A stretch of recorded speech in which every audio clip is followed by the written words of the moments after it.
Შევიძლია გითხოთ ირანის შესახებ ბატონო. Маш ნება მომეცით გითხრათ, რადგან ირანზე აპირებთ კითხვას, ნება მომეცით რამდენიმე რამე ვხვა მეთქვა.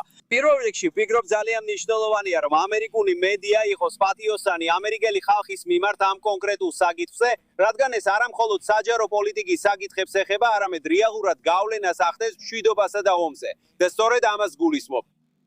ბოლო დღეებში ვნახე რამდენიმე ამერიკული მედიის რეპორტაჟი ირანელების 10 პუნქტიან წინადადებაზე.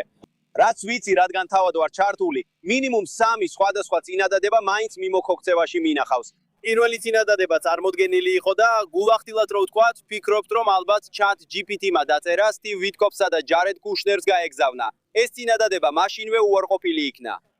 ის დაგავში მოისროლეს და უარყვეს, იყო მეორე 10 პუნქტიანი წინადადება, რომელიც ბევრად უფრო გონივრული იყო და ეფუძნებოდა ჩვენ შორის პაკისტანელებსა და ირანელებს შორის გამართულ რამდენიმე საუბარს. ეს არის 10 პუნქტიანი წინადადება.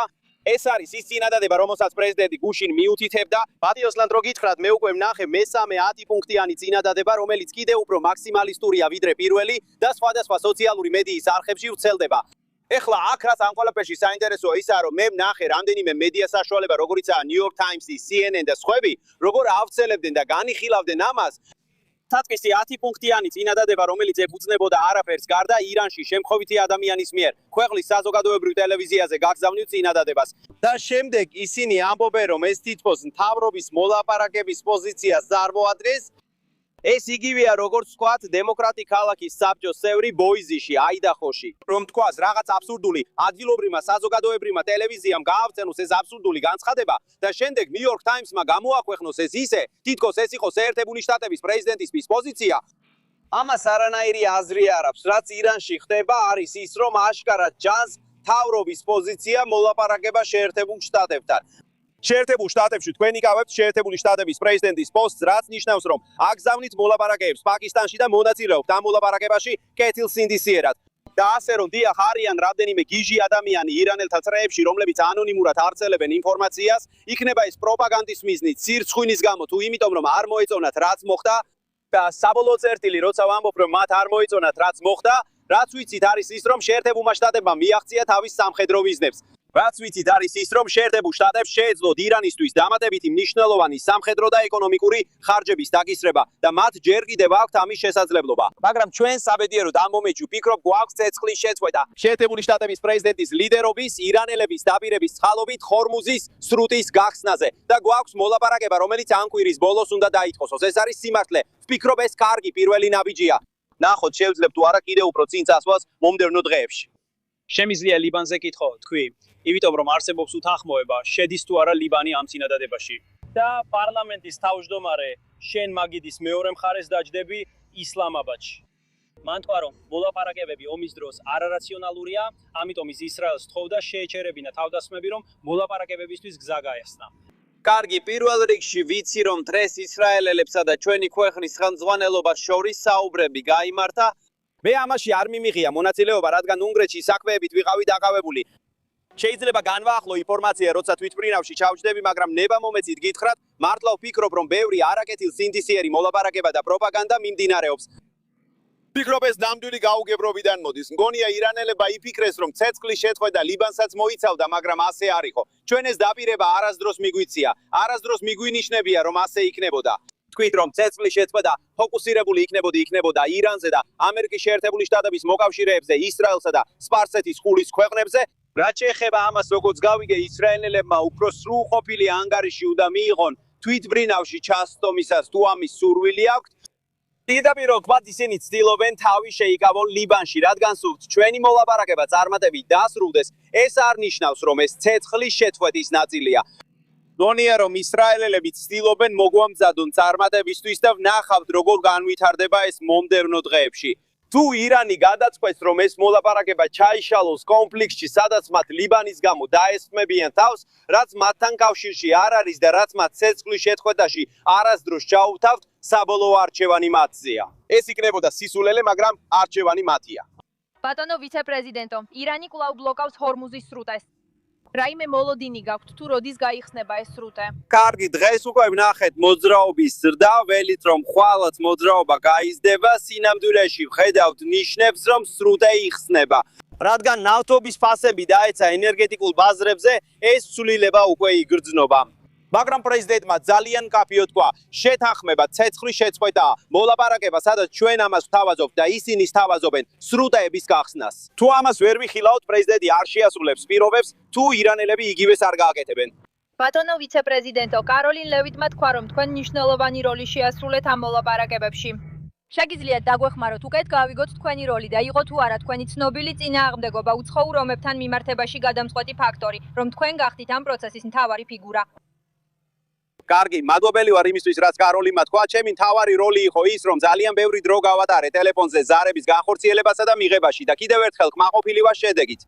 ფიქრობ პრეზიდენტმა შეეძლო ამერიკელი ხალხისთვის კარგი შეთანხმების მიღწევა, მაგრამ ახლა ირანელებმა უნდა გადადგან შემდეგი ნაბიჯი. წინააღმდეგ შემთხვევაში პრეზიდენტს აქვს რამდენიმე ვარიანტი ომში დაბრუნებისთვის. იცით ირანელებმა გთხოვეს, რომ მოლაპარაკებებში მიგეღოთ მონაწილეობა. ეს არ ვიცი, გამიკვირდება თუ ეს სიმართლეა? მე ჩავერთე, რადგან მინდოდა განსხვავება შემეტანა და რა თქმა უნდა, ვფიქრობ, რომ ვინც იქ ყოველდღიურად მოლაპარაკებებს აწარმოებდა, იყვნენ სტივ და ჯარედი. მათ კარგად გაართვეს თავი, მაგრამ ჩვენ კვლავ გუნდურად ვიმუშავებთ ამაზე, როგორც ყოველთვის. პიტი ძალიან სასარგებლო იყო სამხედრო ნაცისტში და მარკო საკმაოდ აქტიურად იყო ჩართული. ჩვენ ეფექტურად მუშაობთ გუნდურად. ბოლო დღეებში ტელეფონზე ბევრი დრო გავატარე, მაგრამ ბედნიერები ვართ, სადაც ახლა ვავართ. ბატონო ვიცე-პრეზიდენტო, როგორ ასრულებენ ირანელები მიზანს, რომ ირანს არ კონდეს ბირთვული იარაღი, თუ მათ ჯერ კიდევ აქვთ გამდიდრებული ურანი? და რა არის ურანის ამოღების გეგმა? კი, ნახეთ, მინდა ვთქვა, ეს ერთ-ერთი მთავარი საკითხი იქნება მოლაპარაკებებზე. ჩვენ გვინდა, რომ ირანს არ შეეძლოს ბირთვული იარაღის წარმოება. ჩვენ გვინდა ბირთვული საწვავი, რაც პრეზიდენტმა ძალიან ნათლად თქვა. კიდევ ერთხელ აზროვნება ასეთია. შეერთებულ შტატებს აქვს გარკვეული მოთხოვნები და რაღაცები, რაც ჩვენ გვინდა, ირანელებს აქვთ რაღაცები, რაც მათ შეუძლიათ მიიღონ მოლაპარაკების გზით. რაც უფრო მეც დაგვითმობენ, მით მეც მიიღებენ ამ მოლაპარაკებიდან. პრეზიდენტმა სანქციების შემსუბუქება დაასახელა. საუბრობენ ეკონომიკურ პარტნიორობებზე და მსგავს საკითხებზე. ეს არ მოხდება, თუ ირანელები მტკიცედ არ აიაღებენ ვალდებულებას, რომ შეაჩერებენ ბირთვული იარაღის განვითარებას. პრეზიდენტს ყველა ბერკეტი აქვს ხელში. ჩვენ გვაქვს დიდი გავლენა და ბევრი რამ რისი გაკეთებაც შეგვიძლია, მაგრამ ამ ეტაპზე ჩვენ კარგ პოზიციაში ვართ. ირანული ცივილიზაციის რუკიდან არების მუხარა კვლავ დღის წესრიგშია და სამართლიანია 90 მილიონი ირანელი ამ მუხარის ქვეშ იყოს მათი ლიდერების ქმედებების გამო. ლიდერობა პასუხისმგებელი ირანში ქვეყნის მდგომარეობაზე. ამერიკის პრეზიდენტმა ნათლად თქვა, რომ შეერთებულ შტატებს აქ დიდი გავლენა აქვს, მათ შორის ეკონომიკური. ჩვენ გვაქვს სამხედრო გავლენა. ის რაც მას სურს არის უსაფრთხოების უზრუნველყოფა და ისეთი შეთანხმების მიღწევა, რომელიც ამერიკელებისთვის იქნება სასარგებლო. ნახეთ, მე ვამხნევებ ირანელებს სერიოზულად დასცნენ მოლაპარაკებების მაგიდასთან. ჩვენ დავინახეთ გარკვეული ნიშნები, რომ ისინი ამას გააკეთებენ, დავინახეთ ასევე გარკვეული ბაქიბუქის ნიშნები, ძირითადად ჩვენ კარგ პოზიციაში ვართ. არხები კვლავ გაიხსნა, ცეცხლის შეწყვეტა ეფეში. თუ ისინი დაარღვევენ შეთანხმებას, მაშინ სერიოზულ შედეგებს მიიღებენ. მაგრამ მათი რუკიდან წაშლა განსხვავდება ეკონომიკური ან სამხედრო ბერკეტის გამოყენებისგან. რატომ არის ასეთი ტიპის ენა სასარგებლო ასეთ სცენარში? კიდევ ერთხელ შეერთებული შტატების პრეზიდენტი ამბობს, რომ თუ ირანელები სწორად არ მოიქცევიან, მას სერიოზული შედეგები ექნება რეჟიმისთვის. ცხადია, არ გვინდა რომ ირანის ხალხი იტანჯებოდეს, მაგრამ ჩვენ გვაქვს დიდი გავლენა, რომელსაც შეერთებული შტატების პრეზიდენტი გამოიყენებდა. და სწორედ ამიტომ ვფიქრობ, რომ ძალიან მნიშვნელოვანია ირანელები კეთილსინდისიერი მოლაპარაკებები იყვნენ. კარგი. ბოლო დღეებში X-ზე დიდი აჟიოტაჟია Free Press-ის მასალით, სადაც წერია, რომ იანვარში პენტაგონის მაღალი თანამდებობის პირებმა რიჩ კოლბის ხელმძღვანელობით კარდინალი პიერე პენტაგონში მიიწვიეს. ვის შეიყვანეს? კარდინალი კრისტოფ პიერი პენტაგონში შეიყვანეს. სამწუხაროდ რეპორტაჟი არ მინახავს. Free Press-ის მიხედვით თქვენს, რომ ამერიკელ სამხედროებს დიდი ძალა აქვთ. შეუძლიათ რაც უნდათ ის გააკეთონ და ეკლესიამ უნდა დაუჭიროს მათ მხარი. ეს მესეჯი სწორად გეჩვენებათ.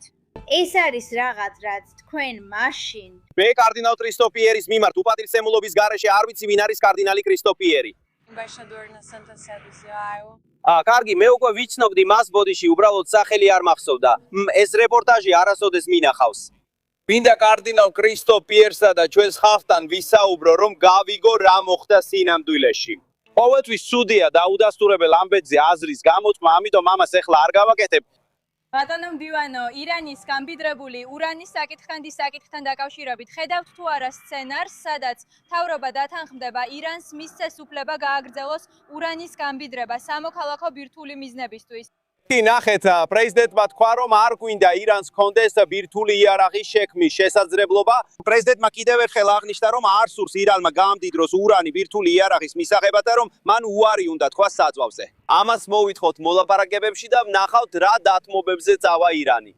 თუ ისინი კეთილსინდისიერად შეეცდებიან მოგცენ ყველაფერი, რაც საჭიროა წარმატებული მოლაპარაკებისთვის ამერიკელი ხალხის უსაფრთხოების უზრუნველსაყოფად, მეორე მხარესაც ბევრი რამ დევს სასწორზე. თუ იმას არ მოგცემენ, რაც გჭირდება, ყველაფერი გაუარესდება, მაგრამ ოპტიმისტურად ვარ განწყობილი, რომ ირანელები გონიერები იქნებიან და კეთილსინდისიერად აწარმოებენ მოლაპარაკებებს. და თქვენი მოლაპარაკების პარტნიორი ირანში, ვიცი რომ კევინმა ამას უკვე შეეხო, მაგრამ ის ძირითადად ამბობს, რომ ისინი ზევას არ ენდობიან, რადგან იცით, მან ტვიტერზე დაწერა, რომ ცეცხლის შეწყვეტის გეგმის 10 პუნქტიდან 3 უკვე შესრულებულია. ისინი ზევას არ ენდობიან. რას ფიქრობთ იმაზე, რომ მან ეს მოლაპარაკებებამდე ტვიტერზე დაწერა? საინტერესო იყო სიმართლე რო გითხრათ, რადგან გალიბაფის ეს ტვიტი სულ რამდენიმე წუთის წინ ნახე და ნება მომეცით რამდენიმე რამ გითხრათ. პირველ რიგში მან თქვა, რომ მოლაპარაკებამდე რამდენიმე უთანხმოების საკითხი არსებობს. ეს ალბათ ნიშნავს, რომ ბევრი შეთანხმების საკითხიც არსებობს, რადგან 15 პუნქტიანი გეგმა ვრცელდება, პუნქტების გეგმა ვრცელდება. თუ ის სამ საკითხია გაღიზიანებული, ეს ფაქტობრივად მიუთითებს, რომ დიდი კონსენსუსია. ეს არის პირველი საკითხი. მეორე საკითხი, იმისათვის, რომ თითოეულ ამ საკითხს უპასუხო და მე ყველაფერი ძალიან ყურადღებით წავიკითხე, ნება მომეცით შემდეგი ვთქვა. სინამდვილეში მე მაინტერესებს, რამდენად კარგად ესმის მას ინგლისური, რადგან ზოგი რამ, რაც მან თქვა, ჩვენს მოლაპარაკებებში აზრს არ ატარებდა. მაგრამ რაც შეეხება სამ პუნქტს, პირველ რიგში მან ისაუბრა ირანში სავარაუდო თავდასხმაზე, როგორც ცეცხლის შეწყვეტის დარღვევაზე. ცეცხლის შეწყვეტა ყოველთვის რთულია. 1 საათის შემდეგ, რაც პრეზიდენტმა ცეცხლის შეწყვეტა გამოაცხადა, ირანელებმა რამდენიმე რაკეტა გაუშვეს. ისრაელმა მაშინვე უპასუხა. ზუსტად ასე იქცევიან სპარსეთის ყურის არაბული ქვეყნები. ასეთია ცეცხლის შეწყვეტა. ცეცხლის შეწყვეტა არასდროს ხდება მცირე არეულობის გარეშე. რაც ძალიან ნათლად ვით არის ის, რომ გვინდა ბომბდების შეწყვეტა. ჩვენ გვინდა რომ ჩვენს მოკავშირეებმა შეწყვიტონ ბომბდები და გვინდა რომ იგივე გააკეთონ ირანელებმაც. ხედავთ ნიშნებს რომ ყველაფერი სწორ მიმართულებით მიდის, მაგრამ ამას ცოტა დრო დასჭირდება. მეორე რამ, რაც გოლიბაფმა თქვა, რაც კიდევ ერთხელ მომეჩვენა საინტერესო, იყო ის რომ მან თქვა, ჩვენ უარს ვამბობთ გამდიდრების უფლებაზე, უარის თმაზე. და მე ჩემთვის ვიფიქრე, იცი რა? ჩემს სოუს აქვს უფლება პარაშუტით გადახდომაზე, მაგრამ ის თვითმფრინავიდან არ ხდება, რადგან ჩვენ შორის შეთანხმებაა, რომ ის ამას არ გააკეთებს, რადგან მე არ მინდა, რომ ჩემი ცოლი თვითმფრინავიდან ხდებოდეს. ჩვენ ძალიან არ დარდოქთ იმაზე, რასაც ისინი ამტკიცებენ, რომ უფლება აქვთ გააკეთონ. ჩვენ გვაინტერესებს ის, რასაც ისინი რეალურად აკეთებენ. და ვფიქრობ, პრეზიდენტი ძალიან კაფიოდ საუბრობდა გამდიდრების საკითხზე, ჩვენი პოზიცია ამასთან დაკავშირებით არ შეცვლია. ვფიქრობ, მესამე რამ, რაც მან თქვა იყო, ეს იყო ლიბანი. ასეა, კიდევ ერთხელ ვფიქრობ, ეს გასაგები გაუგებრობაა, მაგრამ არც ჩვენ და არც ისრაელელები არ გვიმტკიცებია, რომ ეს იქნებოდა ცეცხლის შეწყვეტის ნაწილი.